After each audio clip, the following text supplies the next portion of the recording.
Afternoon, and thank you all so much for attending this information session and this community input listening session.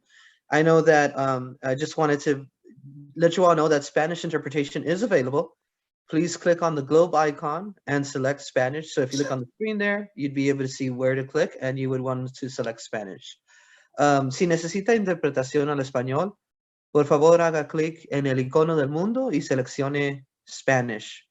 Ahí lo puede ver usted en su pantalla, en donde está el icono del mundo, lo selecciona y ahí puede ver usted donde dice Spanish y puede ponerlo y ahí le va a ver el traductor.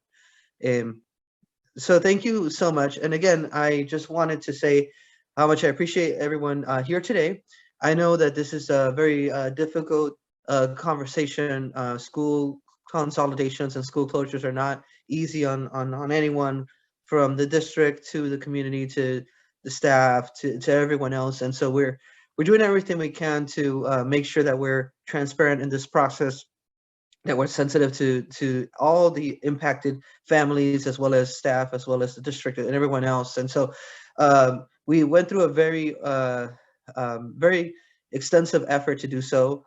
And we had several meetings. We established a committee, and there's recommendations that are given now. So now that the committee has given a recommendation, we wanted to have this input session before any formal action is taken, so that our county administrator is able to then look at the recommendations as well as any feedback, and then eventually a decision is made. I just want to also assert that this is pretty much the first phase of all of this. We won't have all the answers for all of our questions that might be posed today, but as we go through the process, those questions will continuously be answered, and we'll make sure to address all of that.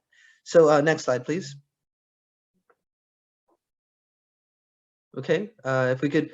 So now I'll go ahead and transfer this over. We have today Dr. Joseph Pandolfo, who comes to us from Total School Solutions, and he has a presentation regarding the School Closure Committee and Consolidation Committee. Thank you, Dr. Pandolfo. Okay, thank you, Rafael. I am going to go ahead and share my screen, so just bear with me 1 second.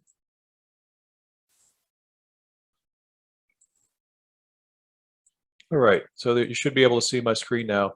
So like Mr. Guzman said, my name is Joe Pandolfo, and I'm with Total School Solutions. And the reason I'm here today is because I've been working with the committee and trying to help them out through the process of their duties, and to also help them bring together information, from various consultants or various vendors that needed to come in and show them some of the things that they needed to look at. So what I'm going to do today is explain their process and tell you why we came up with our recommendation to the committee and why the committee made their recommendation to the county administrator and the school board. And I'm going to try to pace myself because obviously we're being interpreted for Spanish speakers as well. So I may be pausing a little bit and going a little slower than is normal, and that's why. So our presentation topics and what we're going to talk about today are the background, of the committee, why it exists, what it was trying to look at, what it was trying to do. A look at the committee's work and the presentations made to them. The committee looked at hours and hours of data. And there's a lot of information online. All of the meetings were videotaped, and this presentation is not going to encompass, all the hours worth of meetings that the committee made, but hopefully it will summarize it. And if more detail is needed, please go to the district website for the closure committee, and you can find all of the recorded meetings. We're going to take a look at school data that we're looking at when a decision is made to consolidate or close a school, which is a very, very difficult decision for any school. Data needs to be looked at to come up with logical decisions, and then we'll look at the specific recommendations that the committee made. So the background with why the committee exists is because, as you know, or as you probably know, the state is in receivership, so you have a county administrator. And so there's certain rules that apply to the district, including AB, Assembly Bill 1840, which is incorporated in Ed Code 42161.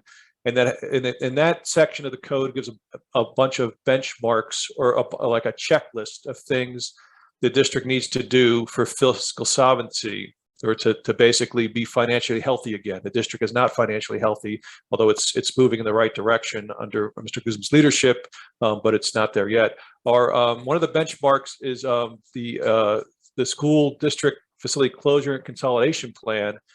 So the district, by code, has to look at school closure and consolidation as part of the fiscal recovery plan. The other fact here is that for many years, the district has declined in enrollment. And we'll talk about this and show more about this later, but it's the district's decline in enrollment has been very pronounced. It's not just Inglewood Unified that's having this problem. This problem is all over the state. There are many districts in the state closing multiple schools just because there aren't enough students for the schools. So this is not just an Inglewood problem. This is a state problem that also is a problem in Inglewood.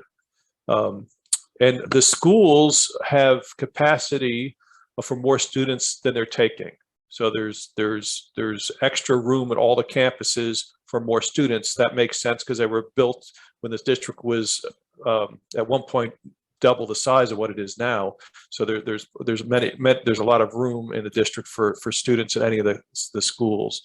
So the school the committee started meeting in September of 21, and they brought in outside independent consultants. So the advantage of that is when you bring someone from the outside, sometimes they have a little bit cleaner view of what's going on because they're not involved with the day-to-day operations of the district. And also that some of the information that is needed, you need a specialist to be able to take a look at that, such as the architect and a demographer.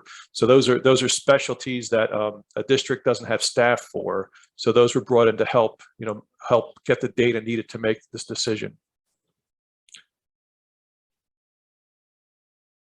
This slide shows the committee members' roles. The committee was made up of members of the community, members of the school district, and it just shows that there was community involvement with this committee.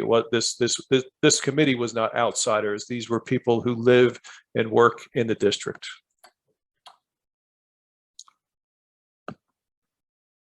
The committee met, as you can see, several times, and they had several topics. So every time they met, there was a different topic they looked at. And a lot of them had to do with what the committee was entrusted to do, and then take a look at some of the specific information in terms of what's the student enrollment, what are the facilities, and what facilities, what is the capacity of the facilities, to take a look at what the future may look like for enrollment, and through the demographer. That's what demographers do. And then also just once all this information is out there, to review it and come up with a logical recommendation. So you can see with the data provided, it involved the district's legal counsel, because there's certain education code and other codes that need to be followed when considering school closure, and the meetings are all subject to the Brown Act, so that the law firm came in and helped them with that. As I mentioned, Davis Demographics is demographer. The district's architect is Little Diversified Architectural Consulting. And then my firm is Total School Solutions. Each one of us had a particular role in advising the board, or the committee, excuse me. So when we look at, we talk about methodology is, what was our process to look at data when we were trying to put things together. So there was the demographic information from Davis Demographics that showed, what the student enrollment was going to look like, what the resident enrollment was going to look like. We also had the architectural report that has the condition of the facilities, and it also, what the estimated cost is to improve facilities. We looked at geographic information. We also looked at recent facility work that's done on the website. It's important that, if when you're looking at closures, generally this district doesn't want to close a school that it's put a significant investment in for capital investment, or basically put a lot of money into, if possible. And then we look at these things and decide what's the best option. What are some of the pros and cons, and from what all this information is telling us, what is the best recommendation to give to the committee. So one of the top ones is enrollment, and that's a big one. Is there sufficient enrollment at a school site to reasonably operate that school? So there's a certain amount of enrollment that's realistically needed to be financially viable as a school, and if you're under that, then you're not the school isn't financially viable, and then to operate, it's essentially taking resources from other schools to keep it going, because it can't really operate on its own, because there's not enough students to generate revenue. In the school business, students' attendance generates revenue for the district. So that is so that's one of the big things. The other thing too is is there enough enrollment to have robust educational programs? So schools are in the business of teaching and learning, and so does the program at this site, does it have enough enrollment that it can be robust? Does it have does it lend to a lot of combination classes at this site and others, because there isn't enough students? When we look at schools throughout the district, what's the least amount of families that can be impacted? Because all the schools have various sizes, so that's another consideration. That you want to try to impact as few as people as possible. The facilities we looked at, and I'm glad to say that there was no report from the architect. The facilities are in extremely poor condition. That would be logical if there's a school that was really in poor condition to close it. That's not what the architect's report said. It said that all the schools were in reasonable condition. And then, but the report also went into how much capacity each school has. In other words, how many students can the school house? And we talked about recent modernization work, and plus there's savings if a school is closed. There's also savings if for future modernization work. In other words, work to keep the school appropriate for students to enroll in can be redirected at other sites. So it helps the other sites if that school's not, if the funds are not needed because that school's closed. Another thing we look at is geographics. What's the geography of the district look like? Do the schools next to the school that's considered being closed have enough capacity to the others? We also talk about what an unreasonable hardship is, and generally when we're looking at that, it's we do business all over the state as a firm, and what we're looking for, some very rural communities, for parents to take their students to another school, could be literally hours away. And so that's a consideration, if it's really a severe thing. In most suburban areas, the schools are fairly close together where that's not really as much of an issue, even though obviously the less schools a district has, the longer the commute time is going to be for some parents. But it's sometimes it's not what would be considered unreasonable hardship. So this is just simply a map of the district, that we're looking at how the district's broken up. The community has these elementary schools, and they're never like any school district. They're almost never a square grid. There's different unusual shape to the district, and all that needs to be looked at. This is a really important slide that you can see here. This shows the enrollment from 2013 to 2022. And this is actual enrollment. And this data was taken, and you may have seen this data because it was actually in the first interim report that Mr. Guzman presented to the board. The numbers were anyway. It wasn't in this format, but the numbers were. But you can see from 2013, the district had over 12,000 students, and the current enrollment this year was about 7,600 students. So it's a massive decrease in a number of students over this amount of time. And when the demographer does their work, they look at, will this trend continue or will it rebound based on a lot of data like birth rates and housing developments and things like that. And what the demographer saw was that this enrollment will continue to decline, which is a problem because once again, it's when the schools get too small, they're difficult to operate for the reasons I mentioned before. And this is, as I mentioned before, this is not an Inglewood problem. This is a statewide problem that also is happening in Inglewood. But if you read the paper, you can read some big urban districts that are closing multiple schools. In LA County in particular, there's many districts that are considering school closures just because the decrease in number of students. So this slide shows when we went through all this data for this current year. This slide shows the school that we thought was a candidate for closure, and it was on the East region of that map. It's Warren Lane Elementary School. It's got a enrollment of about 143 students, and I believe that number is actually a bit high. I think the actual enrollment is lower than that. Sometimes the enrollment can be a little bit deceiving because sometimes there's remote learners that are assigned to a school, but they're really not on the campus. So the number is probably lower than 143. And that for elementary school is very, very small. We don't really see that in elementary schools. Some elementary schools can be 600 plus students, 600, 700, 800 students, depending on the size of the campus. So 143 is pretty much unheard of for most suburban urban districts. And I'm not saying it's never out there, but it's extremely rare.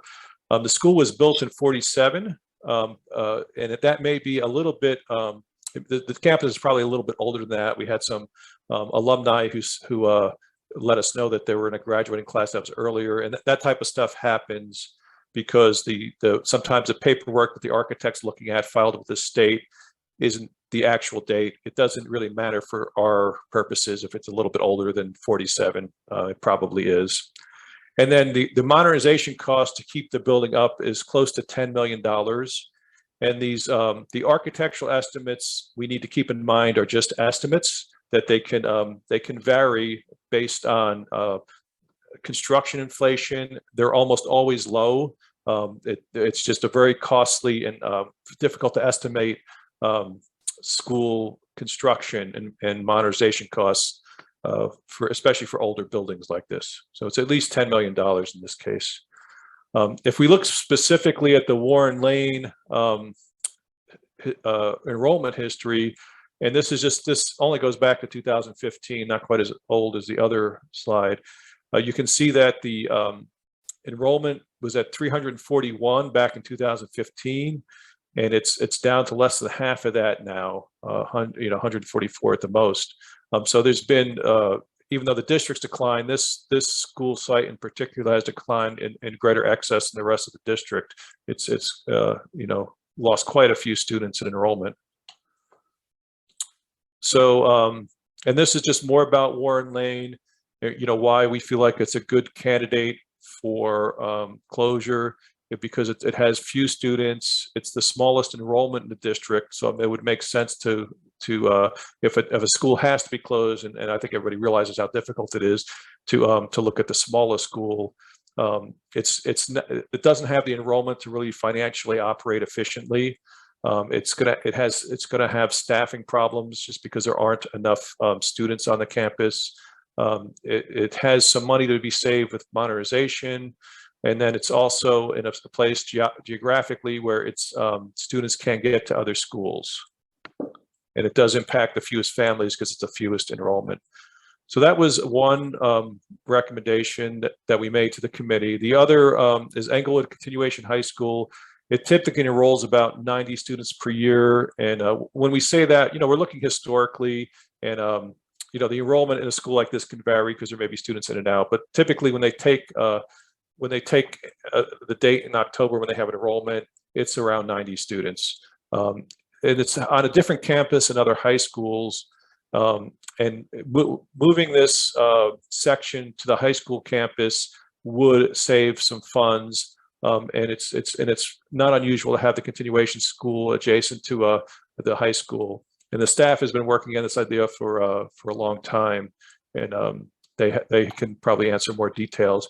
But this is just a map of the campus. You can see on the lower part of it where it says City Honors High School. That's where the continuation high school would go, and it certainly has room to house the students from that continuation school.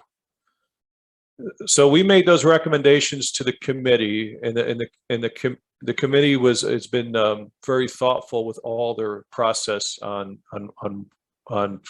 making a recommendation to the board, and realizes the seriousness of of what we're dealing with when it comes to school closure, and also the seriousness of the situation in total with the district. So they approved action item 6A and 6B to close Warren Lane Elementary School and consolidate Inglewood Continuation High School.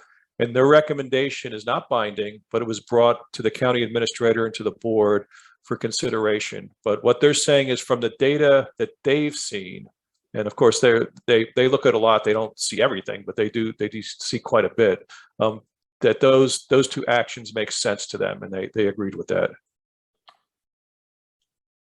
And then going forward, on the left of this slide, you can see the previous amount of outreach and communication and opportunities for community input that's been provided, regarding, like, with the 6 school closure and consolidation committee meetings, parent advisory meetings.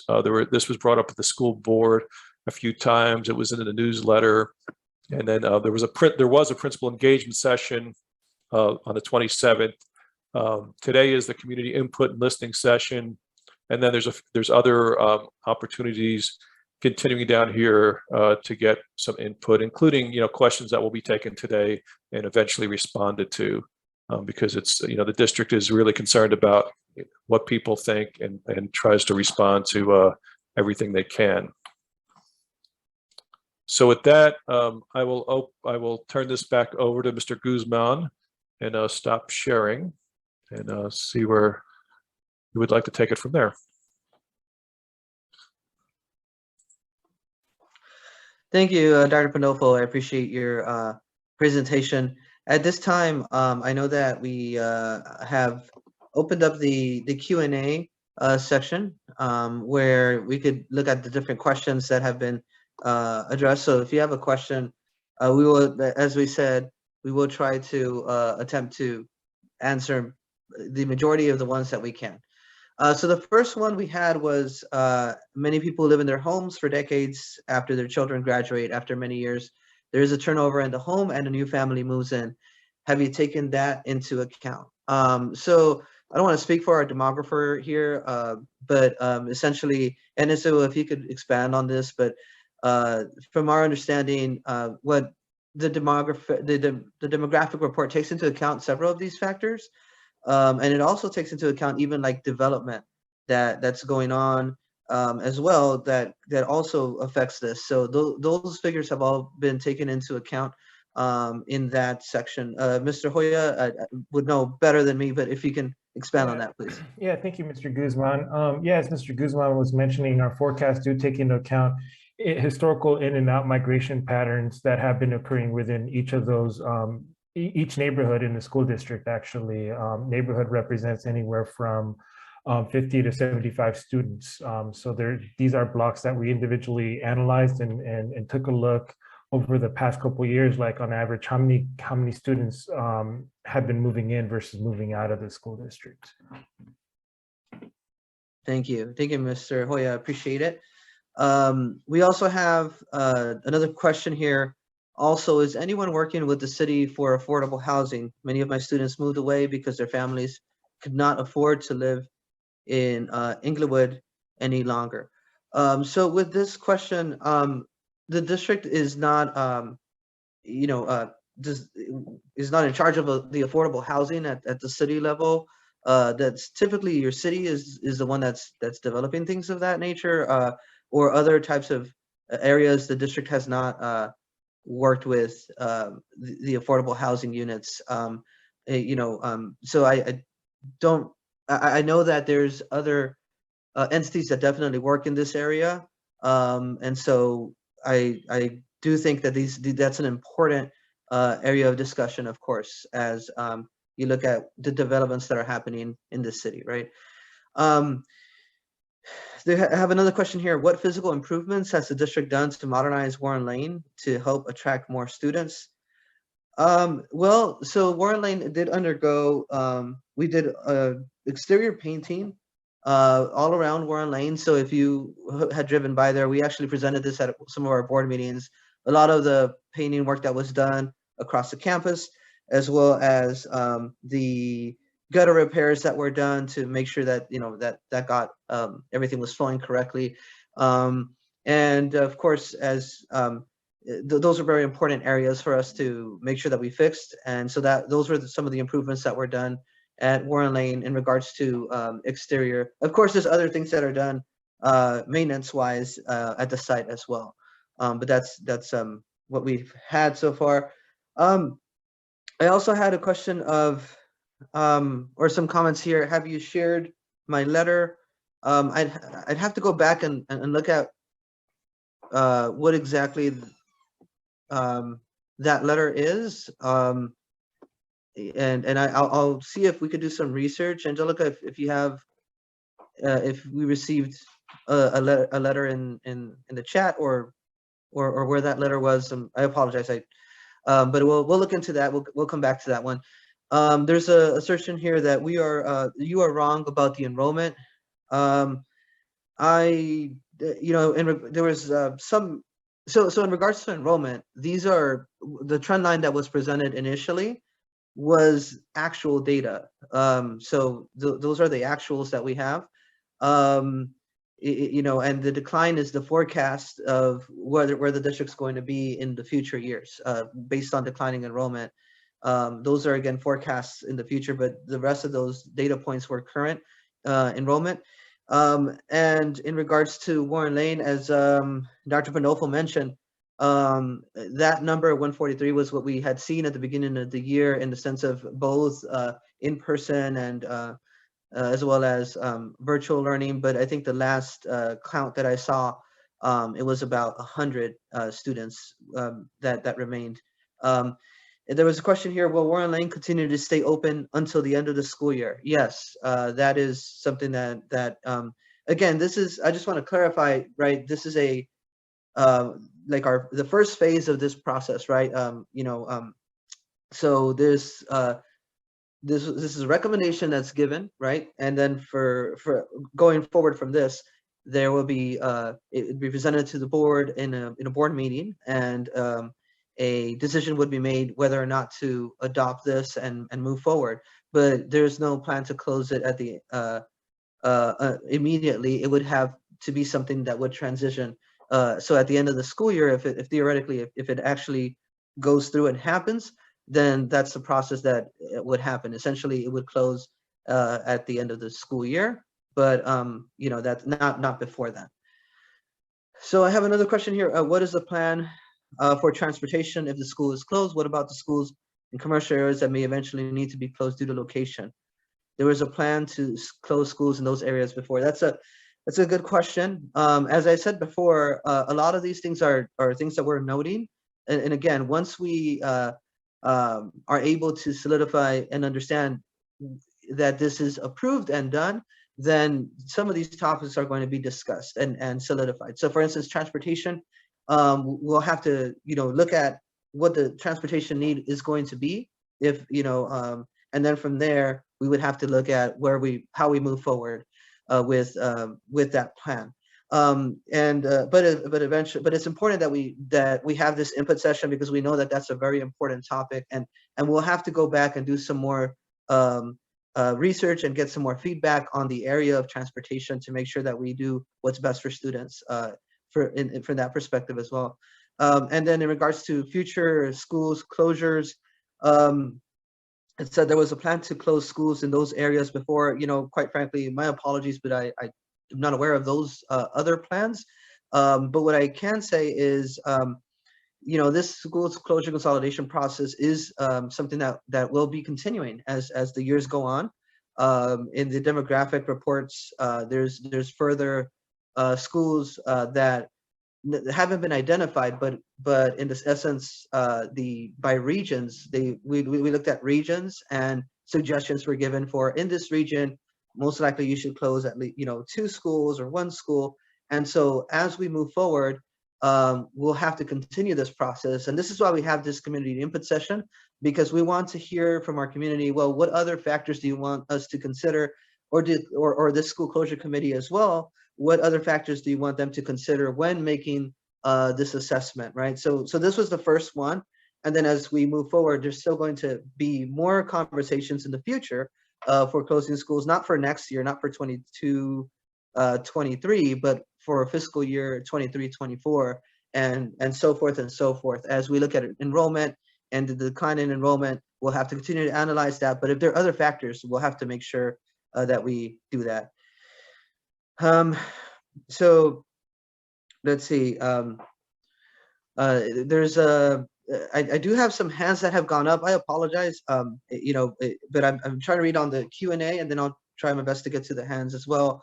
I also have a question here regarding, I have a comment that Warren Lane was not painted all around and it had yellow tape up for years. Yes, so that was one of the most important projects that in the last fiscal year that was completed, and we did present some pictures of the completed paint job. I'm not sure, what sections you're mentioning, but we could definitely go back and just review and see what exactly that is. But we did complete that project of the painting project at Warren Lane. And then I have another comment or comment. It says there are many. This one, it says there are many factors that go into deciding the closing of a school enrollment. Enrollment is one, but there are other factors. Factors where has the district considered alternate use, combination of programs that require less students, such as special education. Also, the cost to operate the facility is based on ADA, and there's a formula for staff to pupil. Where are those numbers? The only thing we've seen is enrollment. In addition, there was an investment into the school by Jared Goff and Russell Westbrook before him. What happens to those resources and all the other resources? Where it's the explanation for where these resources will be diverted to, and how will these students benefit from what they have never received. So there's quite a few different items here, and I'll do my best to try to answer this as best as I can. So in regards to considering alternate use or combination of programs that require less students, so some of those factors have been considered, and as we look at the enrollment trends, though, that's a very crucial element. And as you know, with a district, with a school site, depending on the number of students, really the more students you have, it really opens you up to offer better programs because now you have more resources to invest in that, because as you all know, we're funded through ADA, and ADA is how we're funded, and this affects essentially what that site would be able to access in regards to funds. Now, in regards to the investments that were made in the school, those are excellent points. We'll make sure to jot those down and bring that to our further discussion and give an update on what will happen to those areas. But in regards to the resources, I think Dr. Pandolfo talked a little bit about the modernization needs, right, that the school site had, and I'm assuming that's the resources we're looking at. Those would be essentially planned and sent in the grand scheme of things in what's called the facilities master plan. So that's currently being developed as we speak. So if, for instance, this happens, then those funds would then be opened up for the investment into other areas as well, into other school sites, as far as it's concerned with the facilities master plan. And Ms. Quintanilla is here today. She is from Little Diversified, and she's also working with us in regards to the facilities master plan. And Ms. Catania, if you could give a brief update of that, just a very brief on where we're going with that. Sure, Mr. Guzman, thank you. Good afternoon, everybody. We are, as he said, moving forward, taking consideration all these elements and trying to accumulate all the information about programs, facilities, conditions, educational programs, and all that data, and compiling it into a campus by campus report of existing conditions, and then what is needed to kind of to align facilities with your educational programs. And so we're underway with those. We have some surveys, and it's a combination of surveys that we're getting input and the demographics and some other reports. And we pull that all together, and we'll have a nice comprehensive roadmap for the facilities for moving forward. Thank you, Ms. Quintanilla. I appreciate that. And then we have another comment here from YG. It says ICH enrollment. Students stay for 1 or 2 quarters and then return to their home school. Then we get new students. Staff and teachers then get to know new students. So thank you for that clarification. And that's something that we'll look at. There's the recommendation for ICHS is not of a closure, more so it's a consolidation of or moving those facilities over to Inglewood High School's area that already has, like, it's already separated out. So that's what that one was referring to. We have another comment. Has the committee considered the guidelines best practices when deciding to close the schools? Warren Lane's resources were systematically taken, and this is why it is in the condition currently, as in it received the upgrade money from measures K, GG, or now I. So in school closures, as you know, this is something that's not very easy at all. In fact, it's very difficult on everyone. It's not a popular thing to do. But what the district did was looked at the CDE's guide for the best practices for school closures and established a school closure consolidation committee. And with this, this committee met over 6 times in a public setting, and reviewed all of these items, and essentially reviewed different areas, like in regards to facilities, in regards to enrollment. And there were some questions in regards to educational programs as well that were discussed. So there was a lot that was done to make sure that this process was transparent, and these were all public meetings. And so we tried our best to follow the best practices that CDE had implemented there.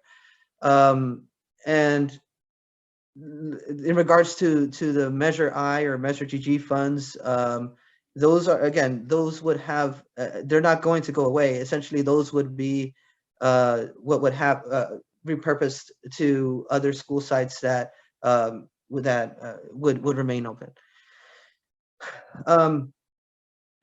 So let's see. So and I'm gonna try to go a little bit faster. There's a lot of questions here, and I'm trying my best to get through all of these. Because they're all very important to us. So the next one, it says, if you close Warren Lane, an entire district of Inglewood will have 0 schools.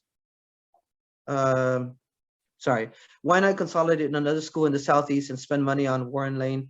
Once the school is closed from the area, it's forever. It will permanently damage the community. Project modernization improvements are not saving to the district. We need a school in our area, and we need the district to invest money in our neighborhood.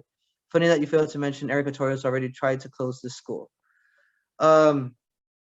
So in regard, again, when looking at the different areas and the different schools and enrollments and all these different projections, so the committee looked at all sorts of different data in order to really see what would be the candidates that would be available for closure, or essentially the most logical for closure. I think that when you looked at the enrollment, it really kind of drove a lot of that because it's down to less than 200 students, 140 in the report we had, and the latest reports I've seen of in-person students that were hovering around 100. And so it's very difficult to run a school with that level of enrollment. And I think Dr. Pandolfo, if you could talk to us a little bit about that, like just some of the challenges with when you get like, to a number like 100, how that's, yeah. Yeah, what's hard for schools is, schools are funded on average daily attendance, which is a factor of the enrollment. So if you have 100 schools and you have a really good attendance rate of say 95%, they take that 0.95, 95 times the state amount, and you get money for it. And that has to pay for all the school's operations and the problem is when the school gets too small, the money generated is not sufficient really to operate it. And there's something called an economy of scales in any industry. And with a school, you have some fixed costs, like, no matter how small the school is, you're going to have a principal. You're going to have a school secretary or office manager, whatever the title is. You're going to have, probably a full-time day custodian. And whether you have 100 or 600, but if you start adding up the percentage of that revenue that needs to go to pay, the principal, it really drains the resources. And I think what the district's trying to do is take a look at the big picture. It's about all the students in the district and what's best for all of them. And if you have a district that's basically taking resources because it doesn't have enough enrollment to really sustain itself from other school sites, then you're basically hurting the district. And there's been plenty of districts in the state. I shouldn't say plenty, but there have been districts in the state where they go into receivership and then they don't close schools that need to be closed. And what happens is they end up in trouble again. And I think I know that Inglewood wants to avoid that financially. So it's I know it's hard and it's not it's not a popular endeavor. But when I think the district's looking at the greater good of all these students and trying to do the right thing to provide a quality education for all of them.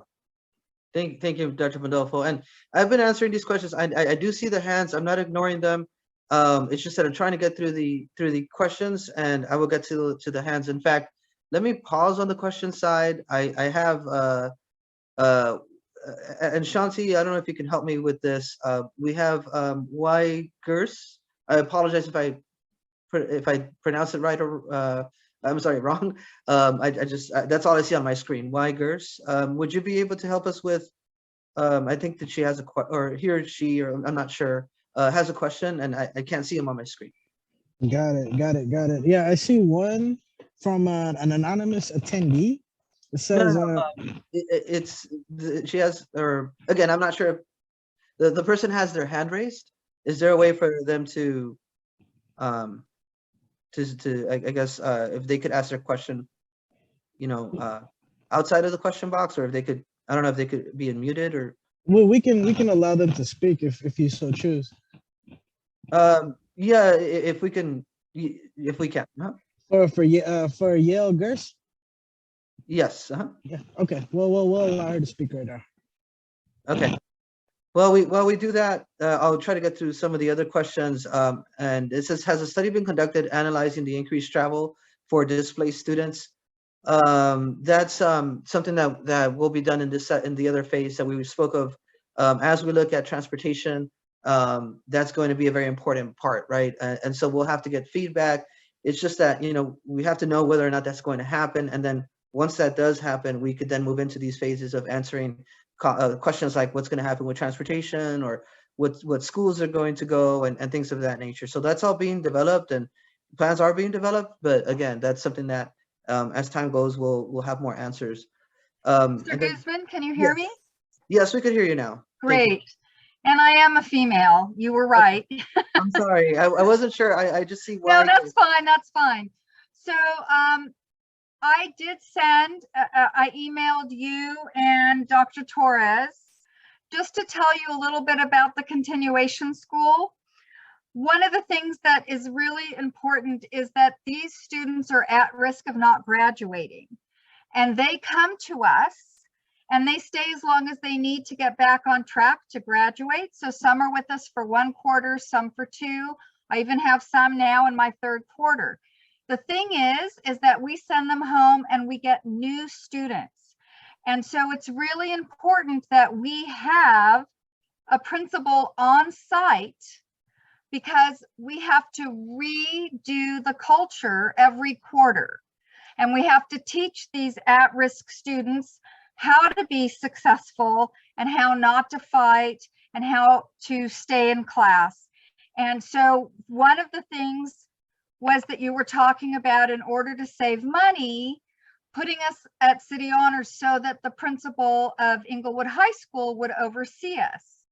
Well, the teachers who have been at the continuation school for years said that experiment has already been done and it did not work, because the principal has a whole nother school of kids she or he needs to get to know.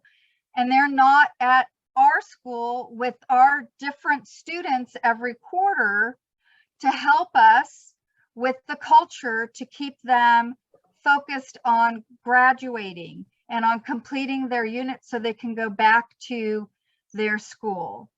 Currently, our principal already does a second job for the district. So technically you would be saving half a salary. And I'm just here to say that that is not worth it for our at-risk students, which can be as many as 200 over the course of a school year. And that was a piece that I felt wasn't understood. And I can also walk over and give you the letter that I wrote. So that was really what I really wanted to say. Okay. And that I taught at Morningside for many years before I came. So I had some of the students at Morningside that I now have at the continuation school. And them being in a small environment, we are able to work on some of their behaviors that kept them from being successful. So that's kind of the important thing I wanted you to know. Thank you for that. I appreciate it. And I'm sorry, I thought that when I saw the comment, I thought there was a letter that was in the chat or in the Q&A. My apologies, but essentially, yeah, no, we appreciate that feedback, and that's something that we'll have to look at and explore, right? How the impacts that you're mentioning, and then in regards to the facilities itself, though, it is its own, its own area. It's similar in a lot of ways to where it's at now, and so that would remain. It would just be. It would also allow for some other facilities items as well to open up. So that's another thing that can help in that development. But we'll definitely have that, right, as far as what those next steps look like, and in regards to the supervision and the items you just mentioned. I'll make sure to include your letter as well in as we move forward here. So thank you for your comments there. So I'll continue with some of the questions, and then we'll go back to some of the hands. So the next one was, my question is, why don't they get money from the stadium, the new revenue, and have them take care of financing or help financing Inglewood School District? We don't have access or in regards to claiming revenues from the stadium. That it's a separate entity, and we wouldn't be able to take funds from them in the sense of like demanding funds, but we are doing outreach to see what how we can partner with the members of that new stadium, and hopefully to help the school district. So that there are efforts underway for that, but it's just that we can't just come in unilaterally and say, hey, we need you to finance this. It's something that we have to work and develop with those players, and we are doing that as well. There's a comment from Brenda. What schools are closing? So far, the recommendation that was given was the closure of Warren Lane and the consolidation, not closure, but consolidation of Inglewood Continuation High School. So those are the ones that are being proposed as of now. But there are more. We have not identified more. That's not going to happen until the next cycle of school closure committee meetings, and that's why we're having these input sessions to see what the community wants to see as well, and make you all aware of the existence of the committee, and what else we could do to ensure that everyone has access to this information. And then it says, so then the district is fully aware that there would be absolutely no school on the east side of Inglewood. So that as we look at the district map, there are some other schools that were relatively close that the students could potentially attend. I think the question would be the transportation, and so that's what we're looking into as well. I also see that also lots of community members were involved in saving Warren Lane of closure 2 years ago. None of us were notified of this process starting in September, and no one from our group was included in the closure committee. Just because our school is not near the stadium does not mean it isn't important. No, I think every school is very important. All of our students are important. We did everything we could in regards to outreach. The actual committee was there was applications that went out. We promoted it through social media, and we had an open board meeting where this information was shared for members to apply to be in the closure committee. The committee was established. It had 6 different meetings. All of those were public meetings. All of them had opportunities for public comments. They were all streamed as well. So we did everything we could to notify about this committee. There's also hearing that Morningside High School would be a perfect target to be closed. As of now, I have not. I've been in all of these meetings. That has never been brought up, and I think right now the high schools are something that haven't been brought up at all. So that's not. I apologize if somehow that's been spinned out there. That's not the case as of now. So the next one is I can send you pictures of right now if you share your email address. We could definitely share our email address, Angelica, if you could please share that in the comments. And then it says, please explain how facilities money is a part of the discussion after the Measure I passed. Well, facilities money is always going to be things that we look at, and Measure I is definitely part of that, right? We always have to look at that, and that's part of your facilities master plan. You should constantly update your facilities master plan. So that's something that's really important that we do. So that's all going to be important in those conversations. So it's always something that gets looked at, and we constantly have to make sure we revise our facilities master plan with updates that might occur with facilities, especially if there's like a closure or a consolidation. So I'll stop here. There's some more questions there. I'll try to get to those. But we also have 2 more people that have their hand raised here. Mr. John Hughes. So Shanti, I'm not sure if you're able to allow here that Mr. John Hughes, if he could also address us. Yep, we'll unmute him right now. Thank you. Hello, can you hear me? Yes, Mr. Hughes, thank you. Yes. So we're looking at a lot of things. A couple things that came up was they were to consider alternative use and combinations. I mean, I don't hear that in any other discussions. I see the demographics and the projections of enrollment. Everything is enrollment focused, but there have been traditionally small schools in this district. This school itself was a K-2 school when it was first employed, and they imported bungalows. So the 540 quote unquote capacity, that's an inflated number. It's not an actual truth. And also, when you have smaller populations, such as special education, they are required to have smaller settings, something that could produce actually savings for the district if implemented, and they bring some of those programs back that are currently being exported out at around $70,000, $80,000 per student. So there's many alternatives that could have been sought, but it doesn't seem like that is the desire. It seems like it's a preconceived that we're closing, and we're not even exploring solutions. We're just closing and moving on. When we got Measure I, the last one that passed, it was based on all the schools, and those funds were presented to the public as for all the schools, but now we're closing schools. So to me, that's just disingenuous to present that to the public as we're trying to upgrade all the schools when we know we weren't. And then, as was mentioned in the comment, Jeff Goff just put a STEM lab at that school, Warren Lane. Russell Westbrook invested in a reading program at that school. Now you say it just gets swept up in some kind of redistribution based on the master's facility plan. So our questions become, what is the planning? We understand the data, we understand the enrollment trends, those are not new. But what is the planning to solve those issues as far as a community-based plan, as opposed to just let's close it and send these children on? My final point is this. It says that there has to be equity in the guidelines for schools closure. How is this equitable for the students in this community? Because they're disproportionately affected.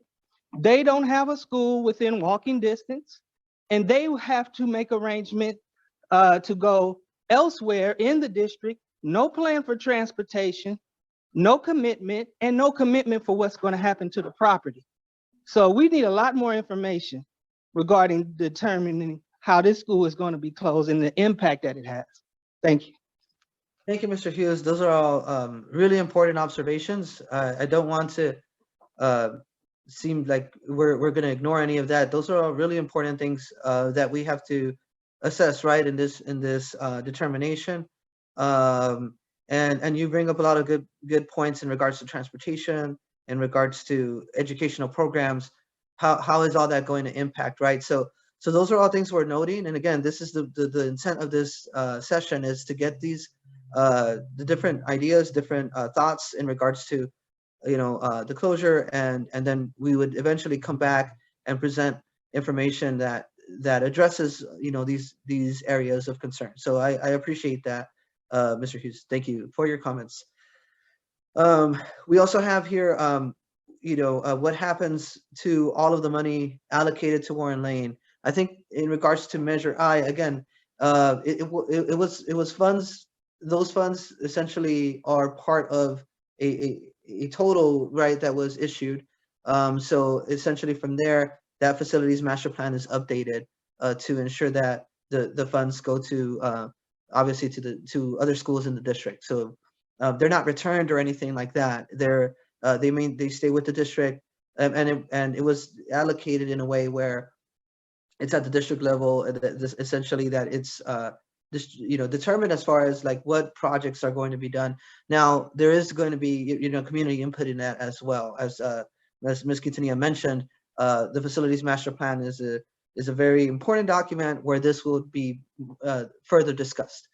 I think the next question was also related to the Measure I, how it says Warren Lane was used in the calculation for the amount of taxes needed to update schools.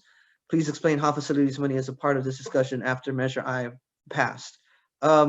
Essentially, what we're looking at is, okay, so these are part of, so the facility funds that we received in Measure I don't address all of the needs that we have across the school district in regards to facilities. It's nowhere near enough to address that.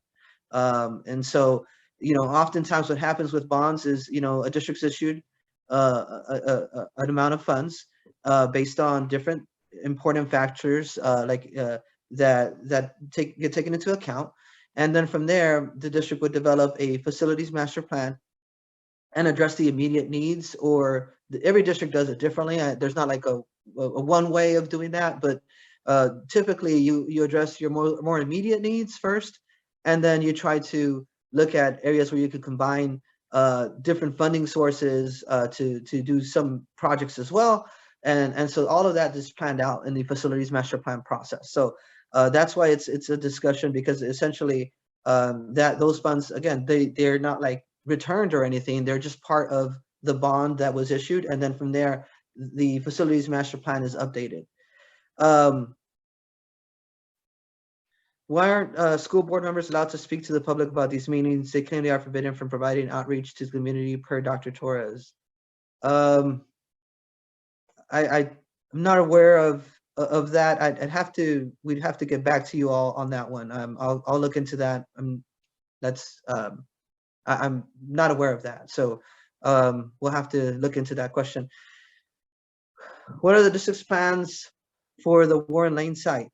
So that's, again, that's all part of the next phase. So in the event that the action is taken for closure, then there will be different plans that will be presented for what to do with the site. There's different options that the district can take. I don't want to pretend that we already have that all mapped out, because we don't.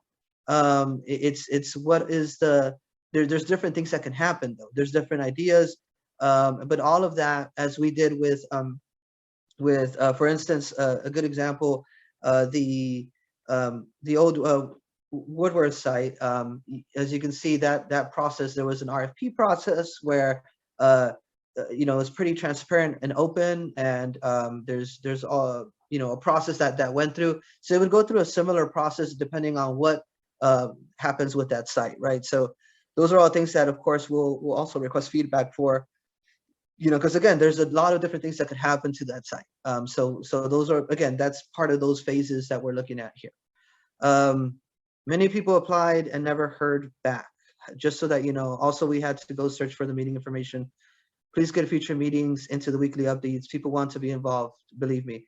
Thank you. And as I said before, this is the type of thing we want to make sure that we hear, and because again, this is an ongoing process, and so we'll have to ensure that for the next cycle, right, that we take all this into account. So I see that it says to include it into the weekly updates.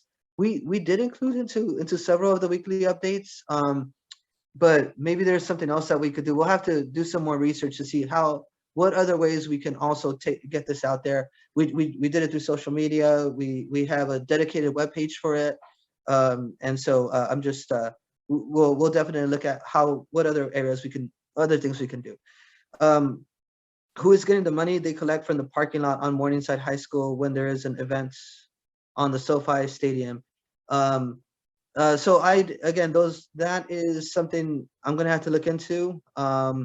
That's not related to the school closure. So we could get back to you, Rosa. If Miss Angelica Dominguez, could you make sure you contact her and get her email so we can make sure we get her an answer on that. I want to make sure we stay focused on the topic here of the closures, because there's still a lot of questions here. I toured the Warren Lane campus and they didn't have enough space on the campus to keep all kids in the main building. They were using the outdated bungalows. Why not improve the interior of the school, make it a smaller school, remove the bungalows and repurpose? Last year we discussed many community ideas. Thank you for that. We'll bring that feedback back as well. And again, this is why it's so important to me, so we could talk about the things. So the idea of making it a smaller school and how that would work, we could assess that and look at that. Morningside Park is one of the nicest, it says Morningside Park is one of, if not the nicest neighborhoods in Inglewood. We need community solutions, not an outright closure. Also, we need a plan for the future of this community. As neighborhood turns and younger families move in, we need a modern school to serve those families. Yes, definitely. We need to look at all of our programs, all of our offerings, so that our schools are modern. And of course, facilities needs as well, right? That our schools that have facilities needs, that we're able to address those and get those improvements done. And that's definitely something that can help. But declining enrollment is something that is a reality, and I wish it wasn't, but it's a reality not only in Inglewood but all across the state of California. And again, Inglewood's not the only district, right, that this is happening in. It's many districts are going through this difficult sort of process. In regards to looking at more community solutions, that's something definitely that as we go towards the next school closure consolidation committee, those are things we should continue to consider as things move forward, and as we look at different points of view and data as well. 2 years ago, the district tried to close this site. Was COVID factored into the lack of enrollment? Yes, COVID was factored into the lack of enrollment. In fact, that's why we're saying the 143 is a little high, because it factors in the COVID situation. FICMAT report says the district doesn't have a facilities manager. We have a director we do have a director of facilities and maintenance, and we are again in regards to the bigger picture. We have a team that's dedicated right now to to conducting the facilities master plan. So that's an important part of this, and you know, because that's really going to drive a lot of the modernization that needs to happen at many of the schools. And so that is something that we are doing and moving forward with. So there is a team. Last time they wanted to close the school, the district wanted to lease the property to developers for profit. I want to make sure that that plan is public knowledge to ensure it does not happen. Anything that happens in regards to the future of the site would essentially be disclosed to the public and would be public knowledge. So that's something that we'll make sure to address. Whatever the future site, whatever essentially happens with that, it would have to be public knowledge. And we'll make sure to keep the public informed of what happens with that. The last one that I'm seeing here, I believe just the one letter spoke to this meeting. Also, there was a phone call today about Black History Art Gallery. There can be calls for this in the future, or a text sent to all parents and stakeholders, not just the ones on the campuses to be closed, consolidated. So let me see. I believe just the one letter spoke to this meeting. I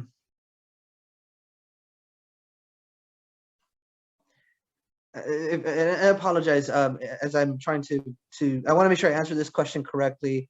I believe that what it's asking for is for us to communicate to all parents and stakeholders, not just the ones on the campus. So yes, so that was the intention here. We actually placed it in. If you were to go to Instagram or Facebook, both of those pages have a direct information about this meeting. And again, it's in the weekly communications, those that have gone out. Many of those have had information about this meeting as well. We've also presented it in public board meetings. That's something that's also, I think, very important to note. Like this was something that was presented at public board meetings. In fact, we gave updates about the school closure committee at different board meetings as well, more than just one. So it's something that we're doing our best, but you know, I'm not trying to downplay your comment here because I think it's valuable, and that's something that we'll continue to see what other areas we could do to you know, improve that communication to all parents and stakeholders. And again, we as I just mentioned, we tried social media, we did letters, we did for the weekly communication. And public board meetings as well. We've tried to give updates consistently about it. So we've done everything in that aspect, but definitely that's something that we need to consider as we move forward. So that's about it for the questions. I do have another hand up, Miss Laylee or Laylee West. I don't know if we could unmute for Laylee West, please. Yeah, we'll allow her to speak. Leo West to speak. Yeah. Okay. Thank you. So are you able to unmute? No, I don't have a question. Oh, I'm sorry. Okay, my apologies. I'm sorry. Okay, thank you. My apologies there. I just saw the hand up, so I went there. So I don't have any other questions here. What I will say again is, you know, I know this is a difficult conversation. It's a difficult process, and it's something that the district is really having to face. Unfortunately, as declining enrollment happens, it's not only at this district; it's many districts across the state of California. Declining enrollment is a very serious issue. In fact, even at the state level, right? There's conversations about what do we do about declining enrollment across the state, because you know, it's something that's affecting all schools, all districts. Or the grand majority of districts. You do have a few districts out there that have growth, but it's far and few between. And I think that our demographer presented like the data points just based on live births alone, right? How that's impacting everything. But as we move forward, I think that it's going to be important that we continue to communicate and provide information. There was a lot of different points that were brought up today that I truly appreciate the feedback. And we're going to make sure to gather those, the ones that were not answered, and make sure that we continue to inform all of our staff, all of our community members, everyone, right, of how this is progressing, what the plans are. I know one of the big ones that was brought up today was transportation, so we'll make sure to bring that. Another thing that was brought up today, what's going to be the future use of that site, right? So that's something else that we'll continue to keep everyone well informed of. But at the end of the day, one of the things that I really want to make clear is that this isn't something that the district is just arbitrarily going out and saying, well, we need to do this. It's something that, in fact, as Dr. Pandolfo mentioned earlier, we're required to do this due to AB 1840. And Assembly Bill 1840 specifically states this as one of the benchmarks that the district needs to meet in regards to identifying school closures, consolidations. And so it's something that the district has to do per law, right? And again, that's something that now we have to do that. If we don't, then we could run into some more penalties or things of that nature that we definitely don't want to run into. We want to make sure that we abide by that, and but we want to make sure that's a transparent process. So all of the feedback that you all gave today is very important. We really appreciate it. And as I said before, this is a continuing conversation for the future as well. So we'll make sure to include also our communications to what we do for the next consolidation committee, what kind of factors they're going to look into, and so that's all going to be very important. So at this point, I'm not sure if there's any other questions. I know we've ran past the time frame, but I want to make sure I'm available to answer any other question there. So when is the next meeting? As of now, we had, as I mentioned before, we had the 6 school closure consolidation meetings. This is a community input session meeting. The next thing that's going to happen is that all this information is going to be gathered, and the input that we received at the principal's input session, the community input session, the school closure committee, all of those will be gathered together, and that information will be brought together. And then from there, decisions will eventually be made in regards to formal action being taken. And after that happens, we'll make sure to continue to establish those meetings, but we'll make sure that that date is given to everyone so that they're able to attend and hear what exactly is happening and what are the next steps. So that's something that's extremely important, and I understand that. So we'll make sure to keep everyone informed. And if you'd like I said before, please feel free to email me. Ms. Dominguez put her email and then my email as well. Feel free to send me an email, and we'll make sure to include you in future communications as well about future meetings. Thank you all so much. Again, I appreciate your time, and we'll go from there. Again, please, if you have any other further questions, please feel free to send us an email there. Again, Ms. Angelica.Dominguez@Inglewood USD or Rafael.Guzman@InglewoodUSD.com as well. So thank you all for your time, and this concludes the the input session for our community input session. Thank you all very much.